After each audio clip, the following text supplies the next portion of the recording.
"Hello, Francis. I'm home," cheerfully exclaimed my wife from the doorway, returning from the office.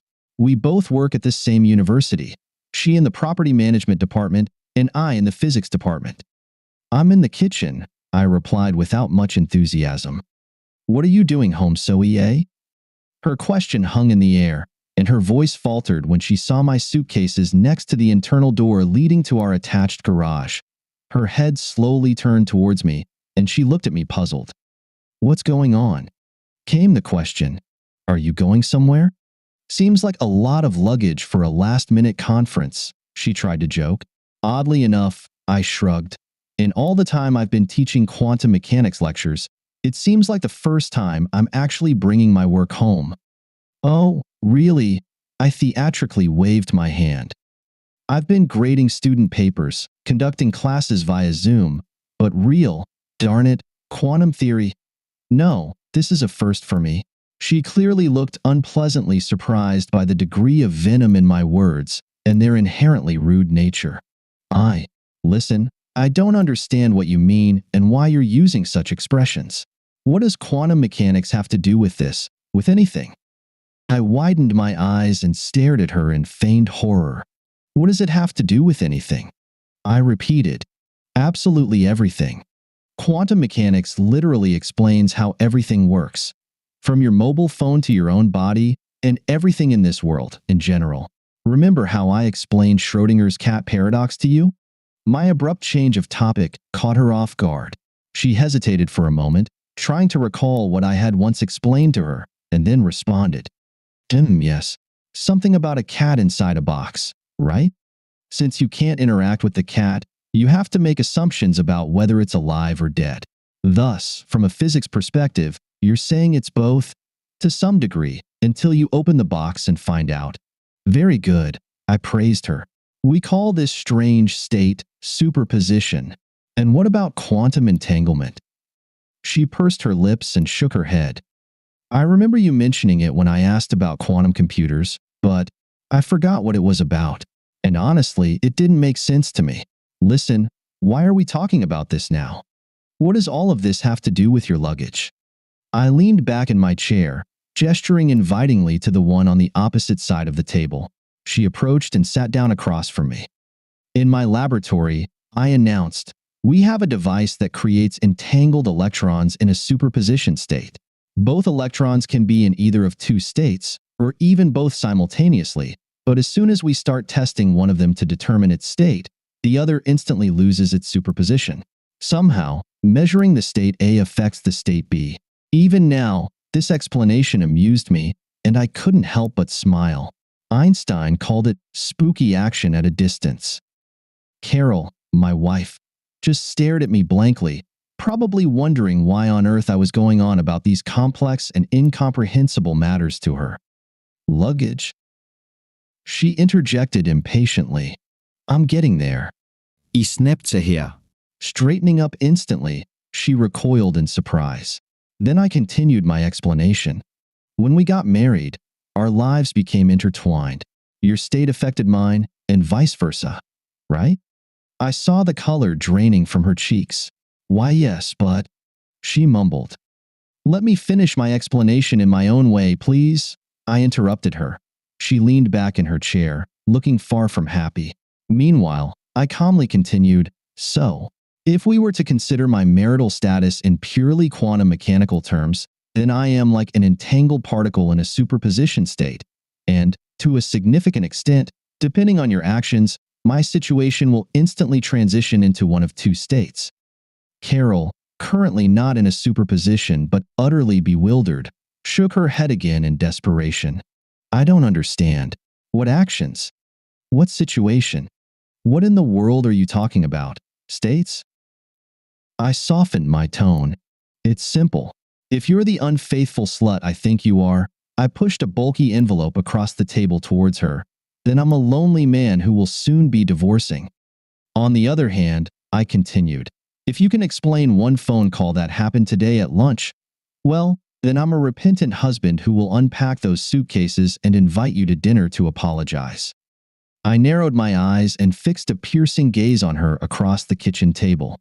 Carol first stared at the envelope as if it were a venomous snake poised within striking distance, but then she finally shifted her gaze to me. Tomorrow you're leaving for your annual conference. On Valentine's Day, it will be our first separation in 6 years of living together and 4 years of officially being husband and wife, I continued. I saw her swallow nervously, and her eyes darted away for a moment. I called the conference hotel to arrange for a bouquet of roses to be delivered to your room. You know, a lovely romantic gift for my loving wife. Carol shifted awkwardly, turning slightly as if sitting straight was uncomfortable for her. Except the lady at the front desk innocently assumed I was the man with whom you shared your room, and then she complimented me, saying that flowers are a wonderful gesture and that she'll personally ensure the bouquet is delivered to your room as a surprise while both of you are in the conference hall.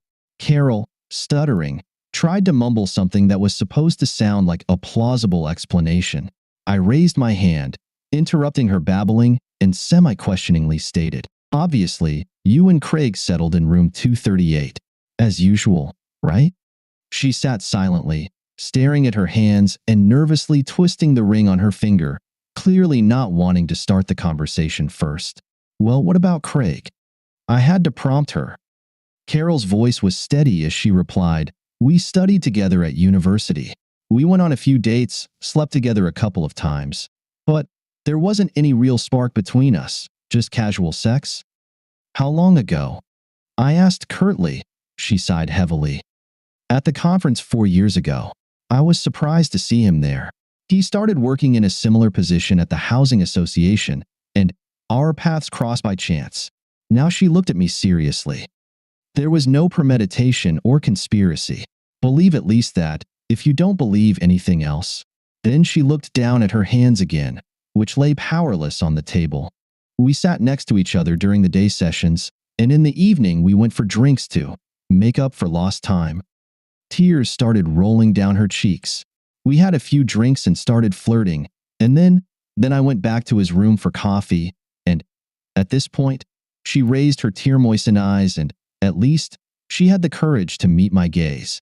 And I stayed the night." Carol sniffled and wiped her eyes.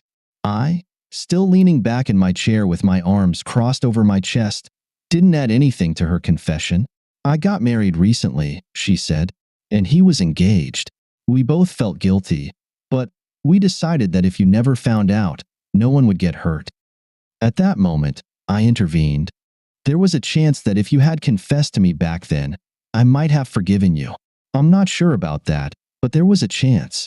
But this year? On damn Valentine's Day?" She looked miserable and bit her lip, nodding. The next year we had separate rooms, but the excitement of this secret, just once a year, the meeting was too strong to resist, and we slept together again. Last year I booked a standard room. They always have double occupancy, and he paid the extra charge for accommodation with his card. This year was supposed to be the last. Craig's wife just told him she's pregnant, and we talked about starting a family, so her quiet voice trailed off, and Carol's eyes filled with tears again. She looked at me, seemingly hoping that somehow what she said would soften her betrayal. I was about to put her in her place when suddenly her phone rang.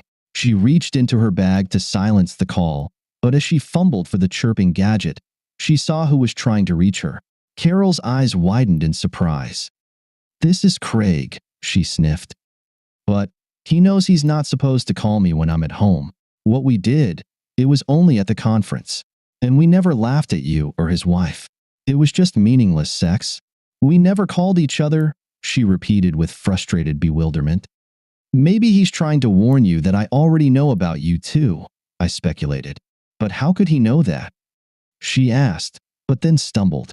Her breath caught as realization hit her mind. You told his wife?" She whispered in horror, managing to press the cancel button before that. I nodded affirmatively. "Yeah, Jenna and I had a pretty long conversation earlier today. Obviously, starting a family was supposed to mean the end of his little side adventures. It seems my information was the final straw for her. In fact, when we talked, she mentioned ending the relationship. Jenna has no intention of becoming a single mother." "How did you find her?"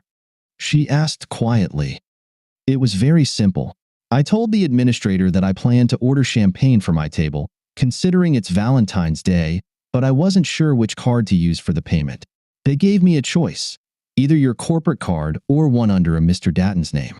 I told them I'd decide later and hung up. Searching by surname in the online delegate list took just a few moments. Then, after checking his social media profile, I found Craig Datton with Jenna as his significant other. As soon as I saw that he attended the same university at the same time as you, I was sure I hit the bullseye. I immediately messaged Jenna. She called me back, and we shared our woes. Carol's phone rang again. She looked at me questioningly. "Go ahead," I encouraged her with a smile. "Answer it." She pressed accept and, giving me a quick glance, activated the loudspeaker. "What do you want, Craig?" she asked with a colorless, almost tired voice. "You know we don't do this."